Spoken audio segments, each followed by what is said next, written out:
This is Speak Earth. I'm Case Bradford. Thank you for tuning in to this episode with Marc Duivenvoorden. Marc has been on dairy farms his entire life, so that's over 60 years now, and he's been running a raw dairy since 2007. Duivenvoorden Farms is one of the best raw milk dairies in all of America and likely all of the world. I was fortunate to find this farm in the first place and grateful to have the opportunity to sit down with Marc and discuss some of the benefits of raw milk, the power of farming and serving your community and stewardship, and some of the healing, nourishing benefits that raw milk brings. We also discussed the risks of raw milk and the reasons why you want to source raw milk from a quality small farm, and some of the reasons why pasteurization even began in the first place. Appreciate you tuning into this one. It was a great joy to make this and spread the good word. Raw milk has made a profound difference in my life and health, so I appreciate you taking the time to tune in to this one. Please subscribe to our YouTube channel, leave a 5-star review on the Apple app or the Spotify app if you have 3 seconds. That makes a difference and helps Peak Earth reach more listeners. And lastly, I encourage you to take another step towards building your dream life, to being of service to others, to taking that courageous next step. As you walk the path will be revealed. Fortune favors the bold. Nature loves courage. Make it happen. So any more rambling from me, thank you for tuning in, and I hope you enjoy this episode with Marc Duivenvoorden. How are you? I'm good. I'm doing well. Thank you. Stoked to be here. When I first found out about this beautiful farm you have, I was driving up the 5 and I had this instinct to look at a website called getrawmilk.com. I don't know where it came from. I had no idea. I wasn't sensing this in any way, but it struck me like a lightning bolt, and I looked it up, and your farm was 5 miles up the road, and I turned off, rolled in, and just found this beautiful farm that you have and the amazing milk, something that I love, raw milk. And it was just such an awesome experience to be guided in that way to find this farm, to locate this amazing milk that you have, and it was a wonderful experience. Yeah. Well, we appreciate you finding us, and the amazing thing is we've had a lot of people find us that way. They might just be driving away, by on the freeway, and then looking around, and it just so happened that we happen to be a few minutes off the freeway, and it's worked out pretty well for us over the years. How long have you been farming here? Our family's been here since 1963, and when I was just we are a little guy, maybe a year and a half old, and I'm 64 now, and we've been here basically 63 years. Wow. Yeah. You look great for 64. Well, thank you. Might be the raw milk. What is raw milk? What is raw milk? Raw milk is unpasteurized. It's what you would describe as what you get from the cow, and the way we do it, with our farm setup is we're a grade A dairy. We're inspected by the state of California. We have to have our milk tested monthly. We get our bacteria counts that help us manage our milk, and how we're doing, if we're doing a good job and being consistent in the way we do it. And so raw milk is not pasteurized or homogenized, so you're going to naturally have cream separate to the top, of your half gallon or your gallon, and which is the way it was meant to be. And so that's in its natural state.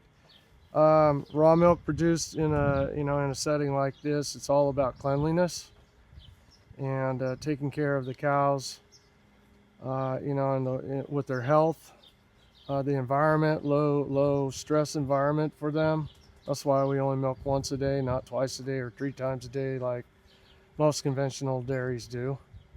They're pushing the animal to produce as much milk as possible, and it's and don't get me wrong, we were conventional dairy when I was growing up here, milking 200 cows twice a day, and yes, you are trying to produce as much milk as you can.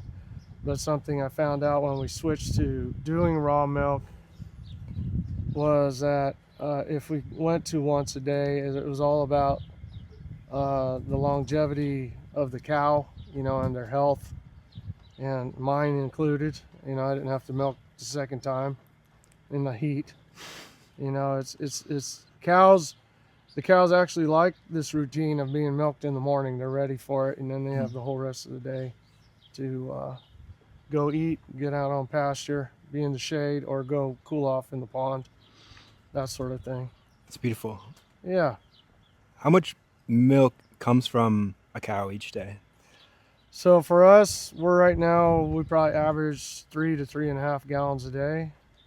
Some cows, after they have a calf, the first few months, you know, their lactational curve, you know, they're going up. I have some cows that can give 5-6 gallons a day, once a day. And then once they kind of reach their peak, then they kind of tail off and then start heading back down some, you know. Depends on the cow.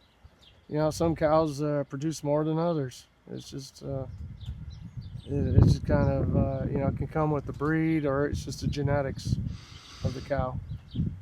When people say cow is making its milk for other cows, so when people say milk is for cows, how does that land with you?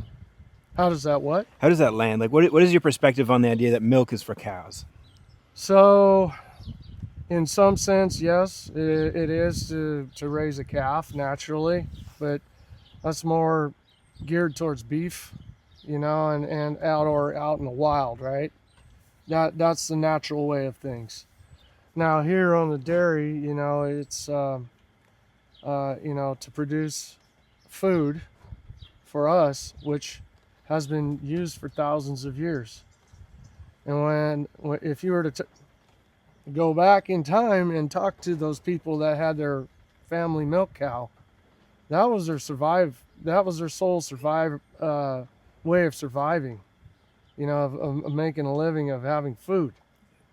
And they did everything raw, but they had their ways figured out of how to handle it and make it work for them. And if you were to dig in to the history behind it, you'll have different ways of taking care of it that they did, you know. And that's the part that blows me away sometimes, when people say that's only for calves, you know, it shouldn't be for humans. But that's not the way God designed it. It was meant for us as a food source, and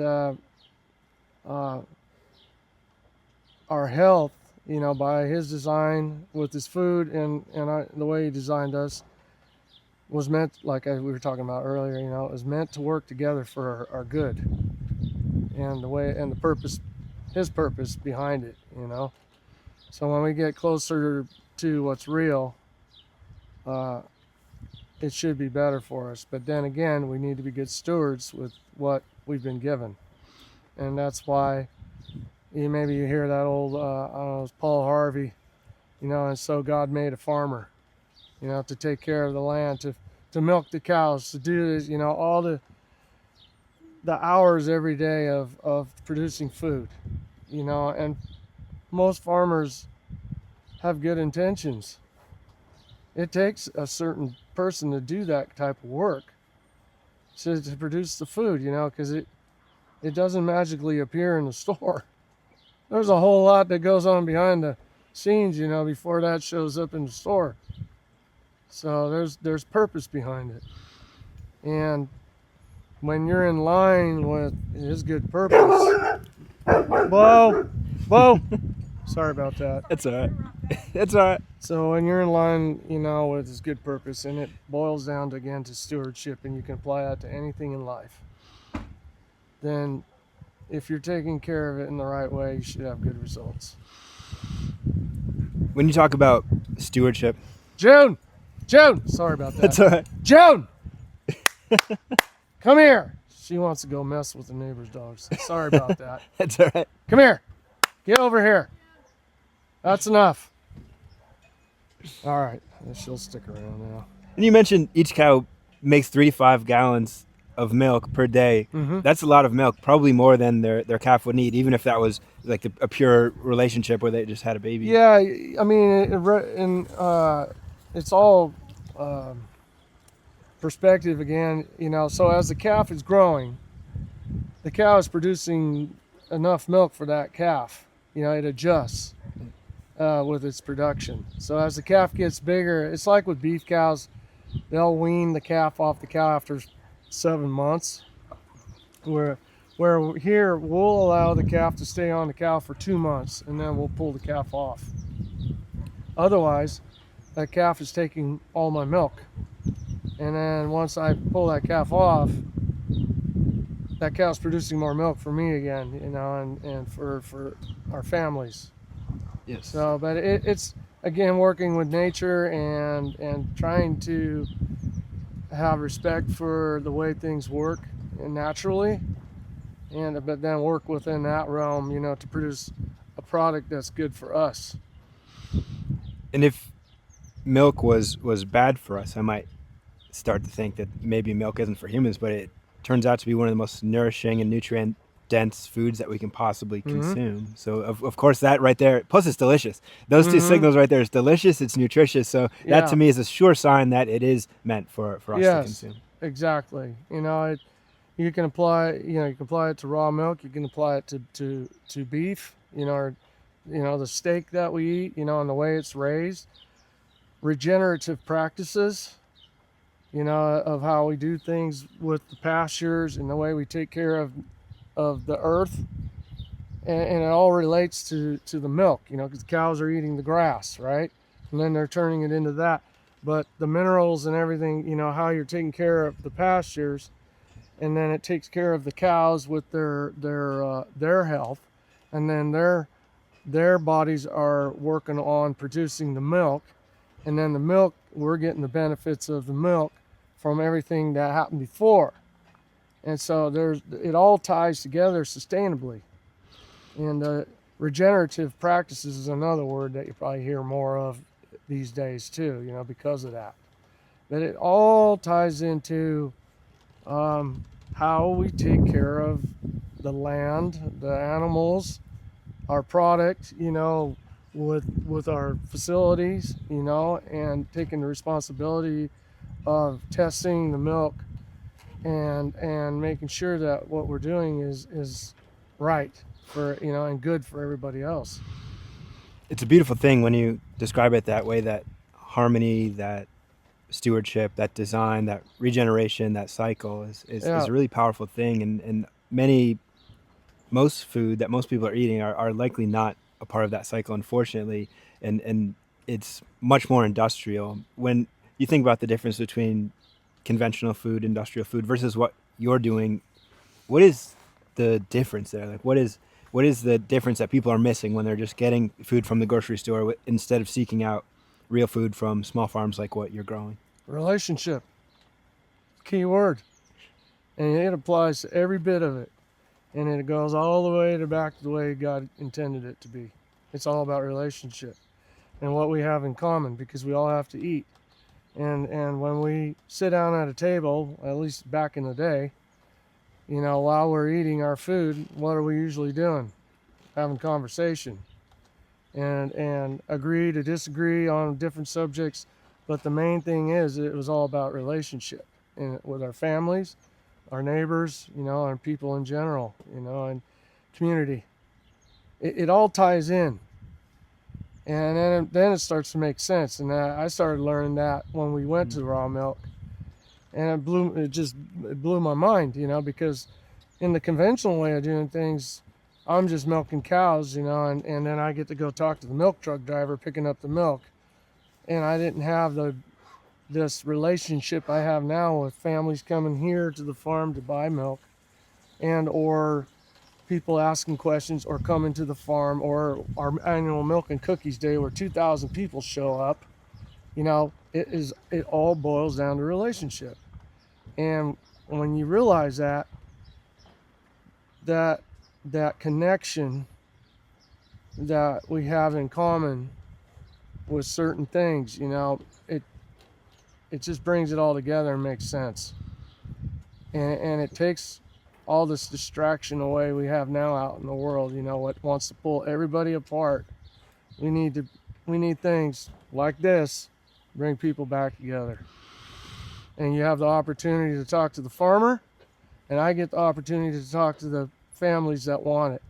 And in that communication and times that we get to visit, you know, it's you really can't put a price on that.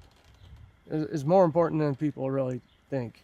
Because going to the store, yeah, you can get your food there, but then you don't really have a relationship with it because you don't even know who the farmer was or who produced it and the reasoning behind it. You need that connection. Then it all makes sense. That's a massive and crucial point, and I've felt this in my own experience going to a place like Duivenvoorden Farms, meeting you, shaking your hand, and hearing the passion in your voice, the genuine appreciation that flows both ways. I appreciate the food that you're making. You appreciate me coming in to visit the farm. Very different from if I'm going to a grocery store and beep, beep, just Yeah. checking it out at the counter with some Yes. from faceless corporation, and all they care about is the profit. That's all they do. They don't have that relationship, you know. And then when you look at the ingredients on a product, there's only one ingredient in here. That's whole and real raw milk, the way it was meant to be. Whereas when you look at a lot of those over-processed foods in the store and all the ingredients, and a lot of them are no good for you because they are trying to produce cheap, the results are most likely not going to be in your favor. You're not going to feel well, you know. If our habits are just going out and get the cheapest foods, most likely your health results are not going to be in your favor.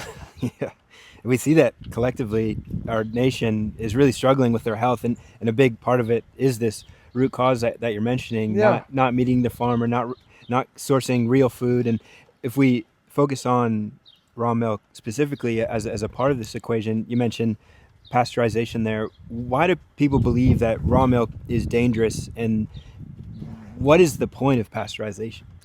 Well, pasteurization with raw milk goes back over 100 years because when people were starting to move to the cities and populate the cities, they had the idea they were going to move milk cows to closer to the city and produce milk for those families, but they were doing it in the filthiest of conditions, and they were feeding those cows distillery grains and the cheapest crud that you could find. There's nothing in it to support the cow in the right way.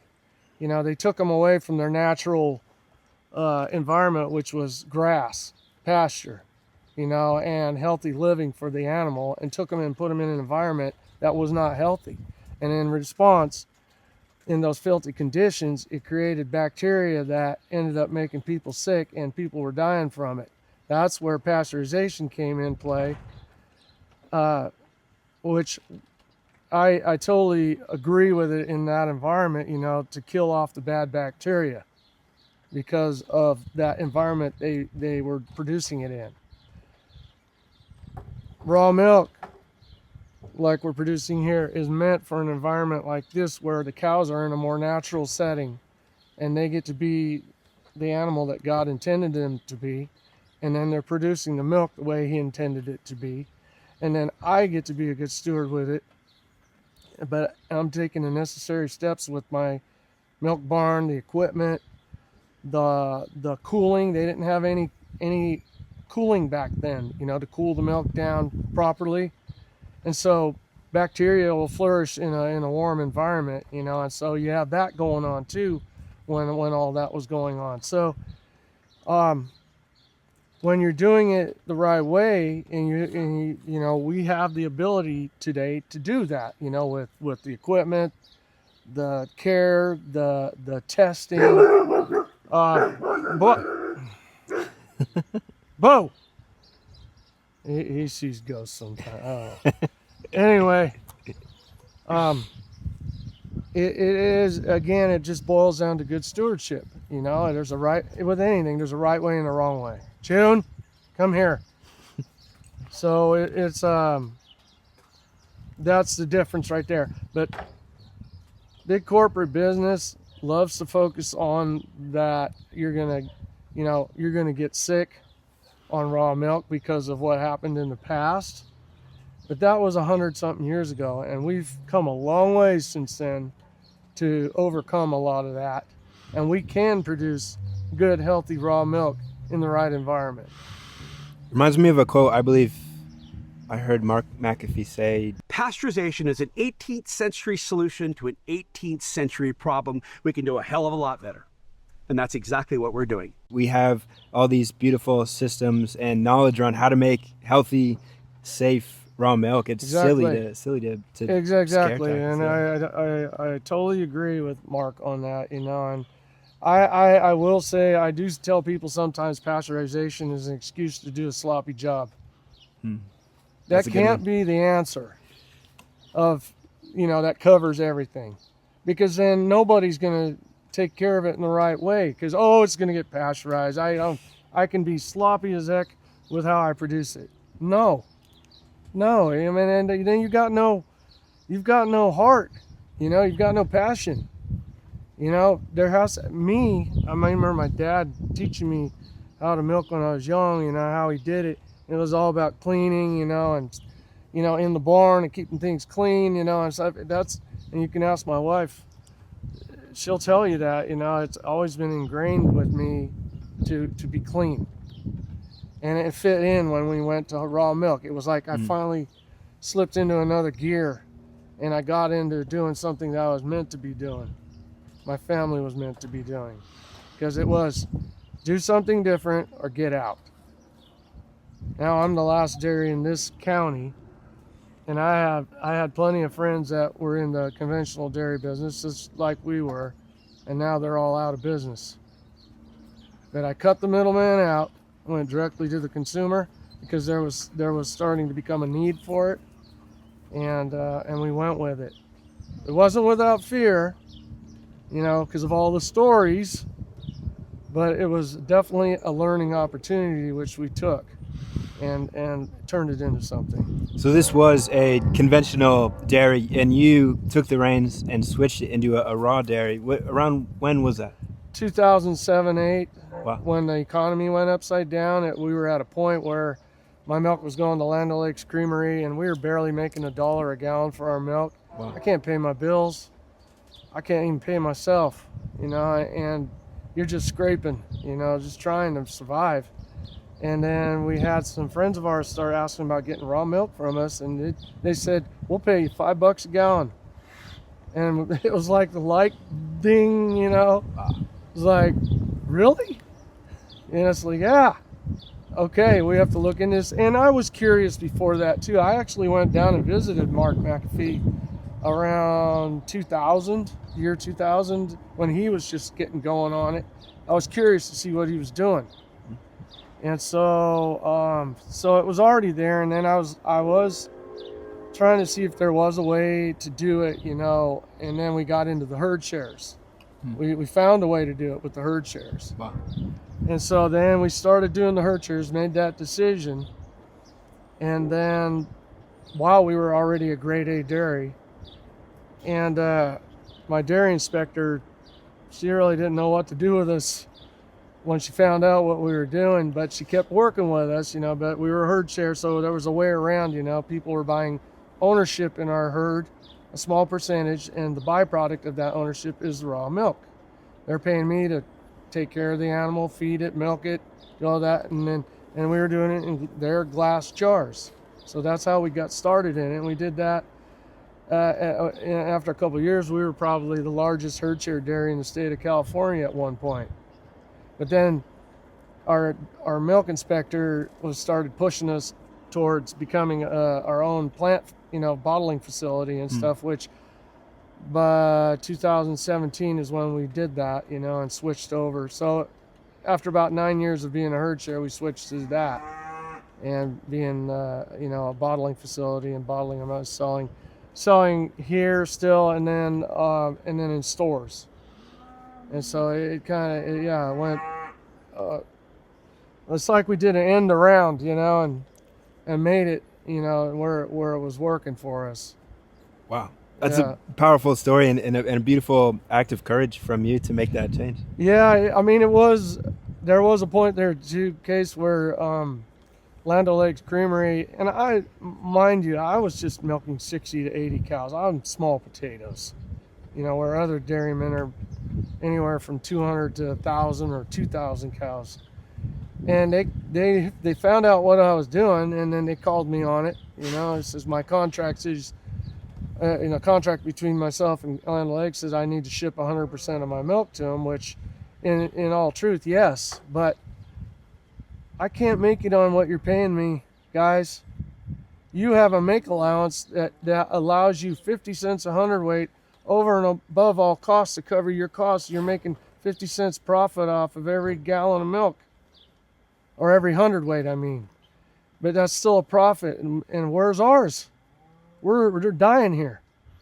So they called me on it, and I remember that phone call. I says, well, because I had Land O'Lakes sign out here, by my driveway, and they said, well, and I was, at that time, I was making more money on our herd shares than all the milk going to Land O'Lakes. and I told them, because I was getting $7 a gallon for my herd share milk, and I says, well, if you want all my milk, you want to pay me $7 a gallon, you can have it.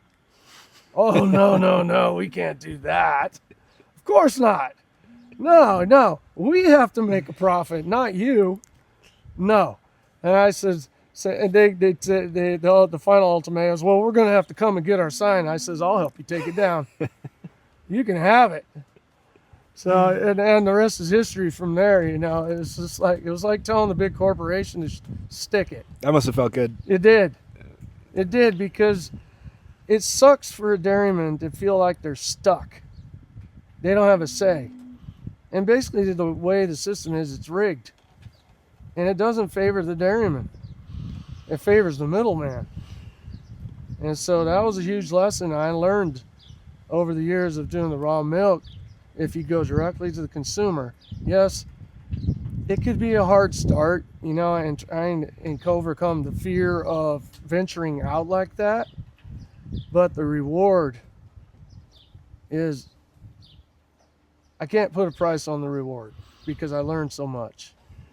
It opened my eyes up to what God's intentions really were, and ties into how what we're doing here to produce that, and how it relates to you, the consumer, and what it means to you. It all ties together.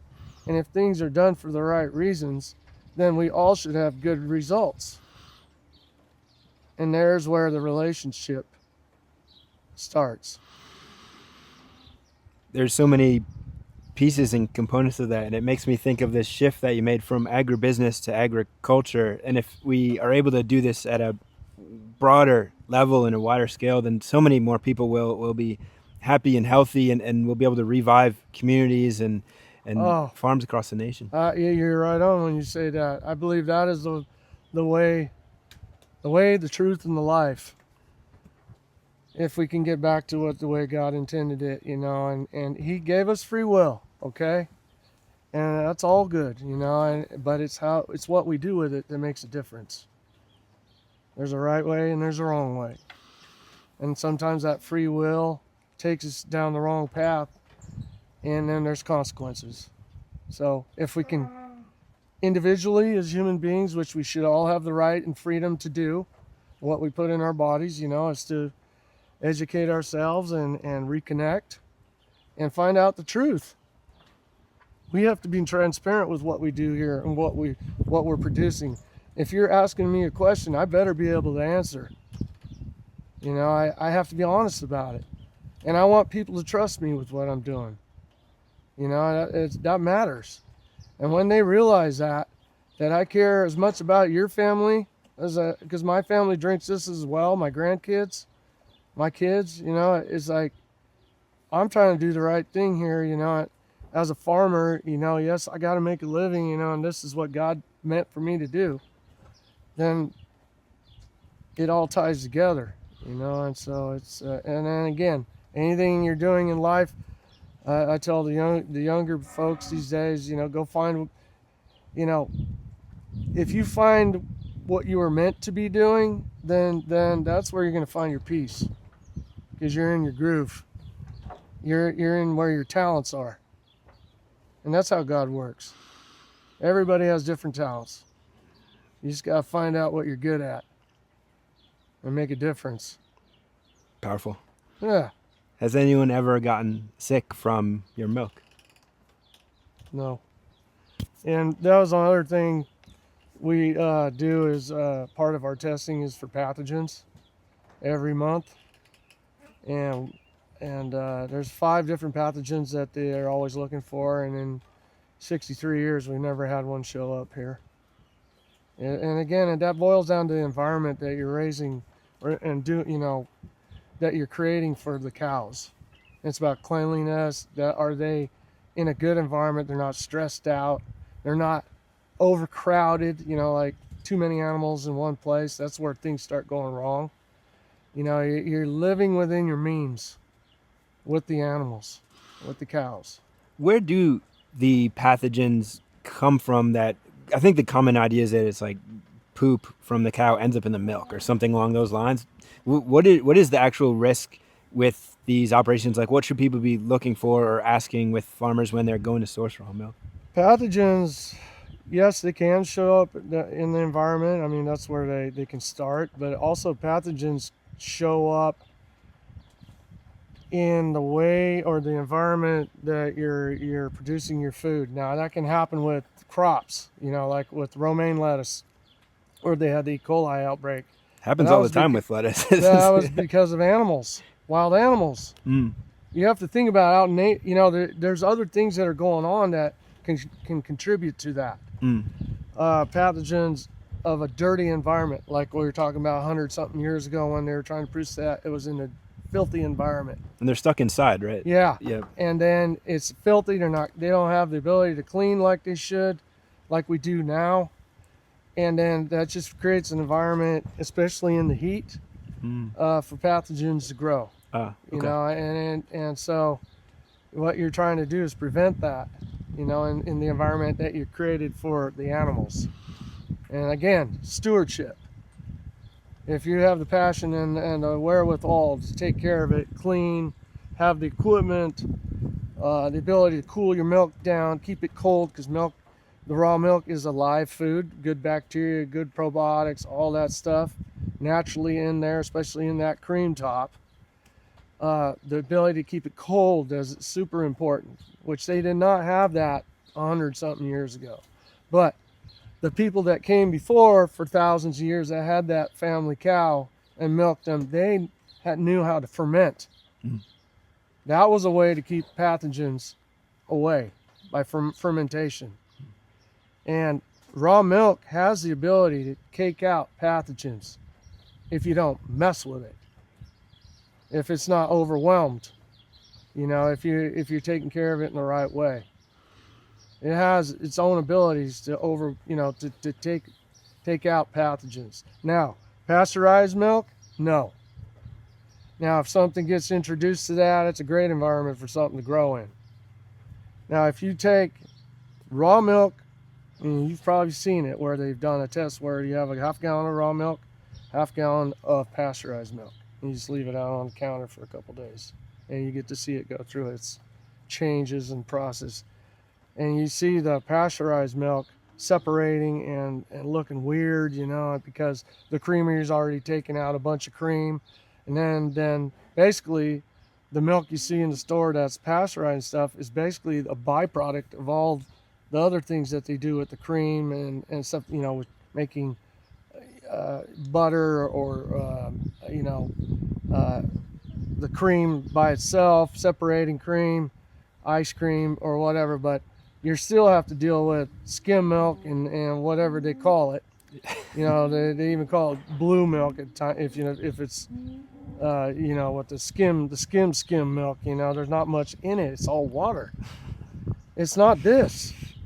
And so you've basically denatured and destroyed it in that process of separating cream, pasteurizing it, homogenizing it. Homogenization is terrible because it's just destroying those fat molecules into something that your body can't recognize anymore. So all these things that happen that denature the product, and then your body is supposed to process that somehow. And it blows my mind, you know, and people that, yeah, you can't compare. Or anyways, getting back to that test, you know, of leaving it on the counter while it's doing it. So you're seeing it. So raw milk, when it's doing its changes, separating, cream separating and stuff, it's not going bad. It's just naturally doing its thing. It's fermenting. So the real test is once you crack the cap off, and the sniff test, where when you're fermenting the milk, raw milk's going to have a sour smell to it. It's going to be more like wanting to go to yogurt, and or, you know, like people are making kefir these days, and Clabbered milk, right? Clabbered milk. Yeah. So the folks that had their milk cow over the thousands of years, they knew how to ferment their product and take care of it, and they didn't get sick. Their body, and that's the other thing, the environment that you're producing it in is building your immune system to live with that, right? So where people today in the cities, they're not around this environment where farm families are, you know, or people out in the country, you know, they're building up their immune systems, they're getting their hands in the dirt, they're out in nature, you know, they're building up their immune systems, where you're in the city, you're not getting that. And so, yeah, you're going to have a reaction to your food, you know, probably more so than the people that are producing food and or people living out in the country. Getting back to sniff test again. Raw milk is going to have a sour smell to it, whereas the pasteurized stuff is going to smell like a dead animal. Because why? Because it's dead. Yeah. That's the point. Yep. It's dead. It's been killed off. And so, and I'll argue that fact. You know, it's just the plain truth. And so, that would be my point of view on that. That is one of the most interesting things about raw milk, is it doesn't really go bad. It just starts to ferment and become clabbered milk. And some people I've spoken to who have gotten some raw milk, maybe they don't drink it fast enough. They're like, oh, it's gone bad. Reality is, no, this is fermented. It won't be as good in your coffee taste-wise, but it's great in a smoothie, and you can still drink it and get a ton of benefits. Exactly. That, and or they know at a certain point that they're going to take it and make yogurt out of it or make kefir out of it. It's beautiful. They're not wasting it. You know, they have different ways of dealing with it. You know, and that's how the folks thousands of years ago dealt with it. They know how to deal with it, ferment it. And that was without any refrigeration. I heard a story one time where a cowboy, you know, on the ranch, you know, they were going to go work the cows, you know, go out on the horses, do all that stuff. But they had a family milk cow, right? And they're sitting there milking the cow, and they take the milk and they poured that milk in a leather pouch, and they put that pouch on the horse. And it was on the horse the whole day while the horse is trotting, moving, or running and doing all that stuff. So it's just shaking, right? By the time that cowboy got back home, he had a byproduct. He had clabbered milk, or he had butter, or something else, but something edible. It's amazing. Yeah, they knew about all that stuff, and I was like, yeah, it makes total sense, you know. And it just, I don't know. The beauty of it for me is just that when we just get back to the simplicity of it, you know, that the less you mess around with that, but you take care of it in the right way with the equipment and the wherewithal we have today, there is no reason why that can't be good for you. But you have to be the right person to do it. Absolutely. And the experience I had with raw milk was that it healed what I thought was lactose intolerance. So I had been eating things like nut cheeses and almond milk, objectively not good, but I thought that I thought it was my only way to enjoy dairy. It wasn't even dairy, it's fake. But when I was consuming dairy before, I would have a bad reaction. Now I understand that as problems with pasteurization, I was eating a food without the enzymes, without the bacteria. And you've been making milk here for over 60 years, raw milk now almost 20 years. You've never had anyone getting sick, and you've certainly generated a ton of healing stories, probably similar to what I experienced. But I'm curious what you've heard from folks who have come by and enjoyed your milk in terms of the benefits that they've received. Yeah, I mean, like lactose intolerance, for one, you know, is that you hear that a lot. And that's because, and some people will argue this fact, but when it goes raw milk goes through pasteurization process, it kills that enzyme off that helps you break down the lactase in your body, whereas it's present in the raw milk, and it works with your body to break it down naturally. And there is a difference. Some people argue that, oh, that don't matter. No, it does matter. It does. It does matter, because if everything is working symbiotically and for the right reason, from, again, getting back to what the cow is eating out on pasture to the point of milk being in the jug, that you have a product there that will work with your body to process it properly. And that's what you want. You don't want to have reactions. You want to have good reaction, of health. You feel good, and you know that you're getting something that is providing health for you. And so, it's lactose intolerance. Getting back to that, I have plenty of people that have come here that have been lactose intolerant, heard about raw milk, wanted to try it. One example, one of my customers has been with me for years, Robert, older guy, couldn't drink milk for 30-something years. He's just that intolerant to the pasteurized stuff. He gets on the raw milk and he's perfectly fine, happy as a lark. I've had many stories like that where people got away from the pasteurized and went back to this, and they can actually have raw milk and have dairy again, and be happy about it. It's like what you were talking about. And it's not just milk. We're talking about butter, cream, ice cream, whipped cream, yogurt. Yes. These are some of the best cheese. All the cheeses. These are the best foods in the world. Yes. And now we can enjoy it again. Yes. Another funny story, my daughter-in-law, my son and daughter-in-law, they're in Michigan now with my 3 oldest grandkids, but they live right next door here on the farm because they're part of the business still, but she was lactose intolerant. And then when they moved here, she started drinking the raw milk, and she could actually tolerate it, and actually be happy about it, Her and I have a thing with ice cream. You can take ice cream that you get in the store, and what her and I like to do is we like to add some raw milk to it, and kind of just make our own thing. But the point being is, if you're drinking raw milk, but you're eating some other pasteurized dairy products and stuff like that, that raw milk is actually going to help you digest that pasteurized stuff. Yes. People don't know that. It's true. But there is a correlation there. Yep. Because you're introducing something real into your body that's helping you break that other stuff down, because the other stuff doesn't have it. But working together with this, it can actually help. So there's another example. I've experienced that as well, and it really is amazing the gut health benefits that I've experienced from raw milk. And a lot of people are looking for health benefits and nutrition. They look to supplements. In here we have protein, we've got digestive enzymes, probiotics, we've got electrolytes. There's potassium in here, there's magnesium in here, and there's so many benefits. This could replace an entire cabinet full of supplement powders. Right. All you need to do is find a local farm that sells quality raw milk. And if you want to, add some chocolate syrup or whatever, make some great chocolate milk.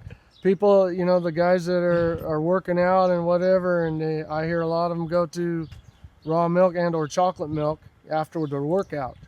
Yes. And there's a lot of benefits. In that vein, I'm curious about the laws or regulations in California about things like chocolate milk or raw milk ice cream. Like, why are those not allowed to be sold? Because they consider ice cream a processed food, and it has to be pasteurized, in their eyes, because you're using different pieces of equipment to produce it. So that was another point, like with that, is that, like with our equipment here, we have the ability to test with our bacteria counts of how well we're doing with our cleanliness. So if you have those protocols in place too, that helps you keep that under control. If there is an issue where, like, say, a coli count spikes a little bit. Now, coli is not the same thing as E. coli 157 or anything like that, but it's just a way to say, okay, our levels all have to be under a certain point, regulations.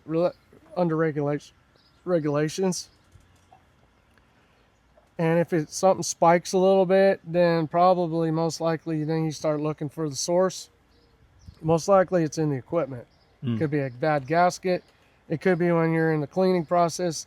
Certain things I found out over the years, like our tank valves, if you don't take them off of the tank, take them apart and let them air dry, you can have residual wash water sitting in there. And then when you go to fill up the tank again, and then you go to, that can spike your bacteria count, just from wash water. Wow. And so it's things you learn over time, is that you have to have the ability to clean. You have to have the ability to make sure things air dry, that no water is sitting around to create a problem, that kind of thing. I see. There's different levels of upkeep, in that respect. But you have that ability to do that. Cool. And in that realm of testing and regulations, California has some of the most generous laws for raw milk in America, meaning we can buy it at health food stores, which is unlike the rest of the country. Yeah. If you were to design the regulations for this nation, how would you draw it up? What would you change? What would it be like? You mean as far as like if someone's wanting to produce it on a dairy, or from the dairy to the store? Yeah, for consumers. Yeah. Say RFK gave you a call and he said, we're rewriting the raw milk laws of this country. How do you think it should be laid out? I would say it would have to be modeled after small dairies, not large ones. And again, nothing against Marc. He's done a lot for the raw milk business. He's got a big bullseye on his back all the time. They're always hassling him. But raw milk is geared to small farms. And if you start there, then you have to be geared towards being a grade A dairy and set up with the necessary equipment, with stainless steel equipment that allows you to take care of things the right way.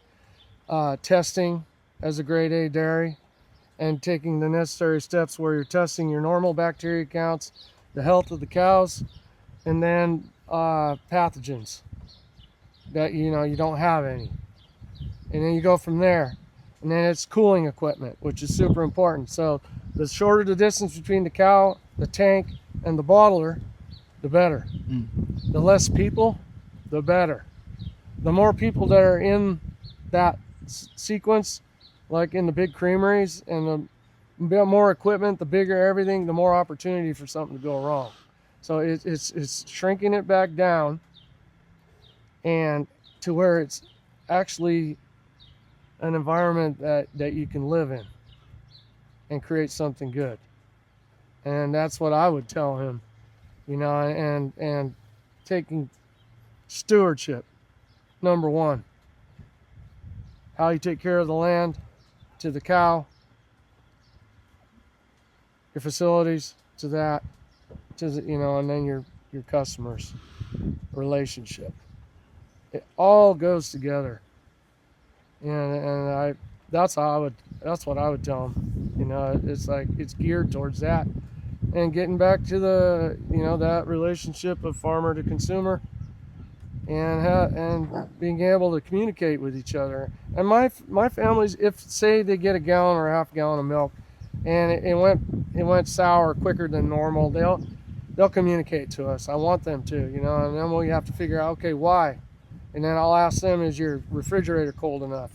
Or what did you do? Did you leave it out on the counter? Or, what happened? What do you bought it on this day and it already went bad 5 days later, which it shouldn't, because when we fill our jugs, we go about 15 days out on our stamp date, and after that it can still be good. It's just, that's where people figure out they can do other things with it too. A lot of times the milk is already gone within a week. But that communication again, with our customers is important too, because then you can work things out. You can figure stuff out, or you might have an issue that you didn't know about, but then they found that there was a problem and milk didn't last as long. and that instigates me doing my own research here. You know, so okay, what's going on, and we have the ability to break it down from the tank to the jug. So testing goes on from bulk tank sample and also from a jug sample. So if there's something going on in between, you can narrow it down and find it.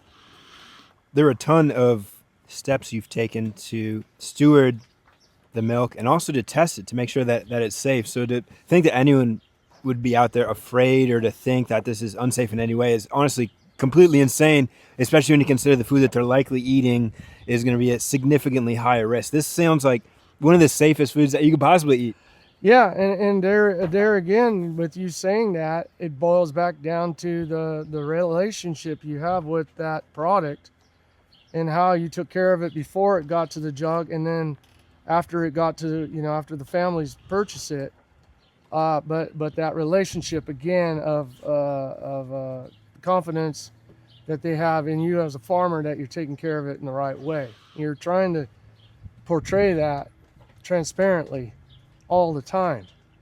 And I remember when we were doing the Herchers when we got going, and I remember giving every new family that came in a personal tour of everything, how we do it.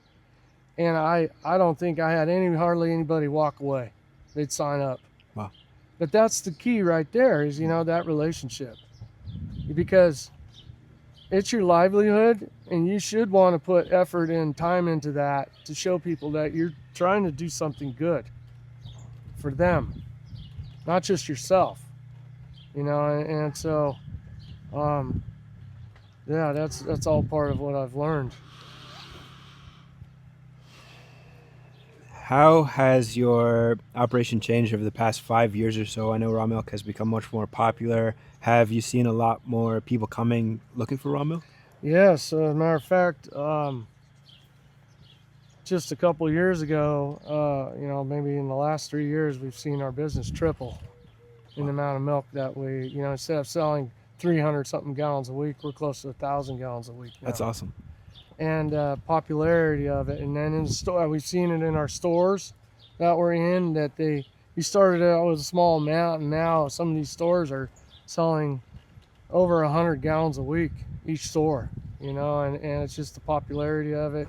It's being consistent and trying to produce something consistently good. And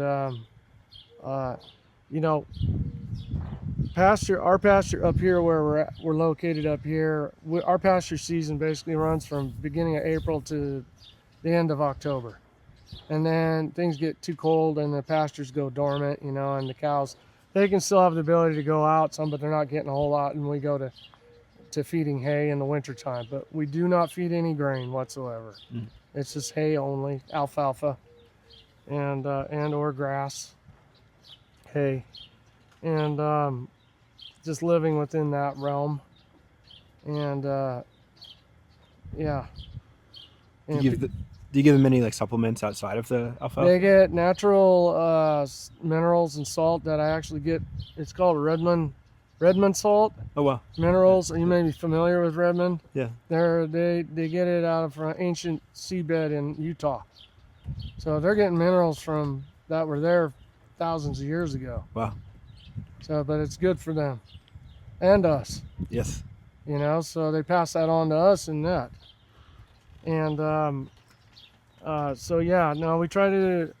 I don't use any chemicals here. I haven't in years. I use my own cow manure, you know, for fertilizer, and of course the cows are fertilizing when we're rotating them out in the pastures, and so that's part of the regenerative sustainability. And yeah, you know, living within that realm, that makes sense to a good outcome. So the amount of milk that people in this area are consuming has tripled in the past 5 years, and it's still a relatively small percentage of people who are seeking raw milk. Yeah. Say it triples again, what would happen to the farm? Would you at some point reach a max capacity, or would you seek to increase land or help another farm start We out? have the ability here to go to 100 cows, and without too much infrastructure, you know, we're pretty much set up. We have that ability. And How many do you have now? We have 61 cows currently. Okay. But we're milking around 50, because these girls back here are on vacation, until they get them back in. But we're milking, it's constant kind of rotation going on year round. We're not a seasonal dairy like some people are, but that would be hard to do if you're a seasonal dairy. You'd have to figure out what your customers are going to do for 2 months out of the year that they're not getting any milk. And they might not like that. They still got to feed their families. So, Yep. yeah. And you would never go to milking twice a day because it would degrade the quality of the milk? Yeah, my family, we believe that when we went to once a day, it's just overall better quality milk. You get a bigger cream top. You're not pushing them. It's just overall better outcome, and it makes sense because they're telling me, if you're paying attention to your cows, they're telling me they like that routine. They're ready to come in and milk in the mornings, and we don't feed them in the barn. They come in, they're either standing there chewing their cuds or they're taking a nap, and when they're done, they go back out. They're only in the barn for, when they're being milked, they're only in the barn for 10 minutes. Yes, they're standing on the platform waiting to come in, wait their turn, but it takes us only a couple hours to milk the cows, and then they're done, and they have the whole rest of the day. And you've mentioned stewardship a few times in this conversation. I'd love to hear from you a bit more about what stewardship means to you. I think stewardship, and it's in the Bible, and God put it out there for us to be good stewards with the land and with everything that He's created, to be good stewards with it, take care of it in the right way. And when we do that, there is a spiritual side to doing what we do here, and it ties into the relationship part of, and not just with us and our families, but with the way God created it and what way it was meant to be. And when you do that, you can't put a price on peace of mind, and when you know that you're living within that realm, it is I guess unspeakable joy, because you know in your heart that it's right, and there's no denying it. Those wow moments like that, where God is speaking to you, because He wants relationship with us too, and that happens through His creation. So when you connect the dots, and it all makes sense, but you're not just only making sense here; you're making sense right here. You can't put a price on that. It is just unspeakable joy. So. Beautiful. And I've appreciated you stewarding this conversation and hearing more about how you steward your pastures with the cows fertilizing, and how you steward the cows to provide for your community, and how you steward your community by providing with them raw milk that you had the courageous leap of faith to start providing. And I've thoroughly enjoyed hearing your story, and very much appreciate the work that you're doing and for sharing the time with me in this conversation. Oh, you're more than welcome, Case. I appreciate doing that for you, and I just like talking about the truth about it, raw milk, and it's trying to dispel, obvious fears out there, that those fears are not all true, and with our food sources anywhere out there, there's always possibility of foodborne illnesses, but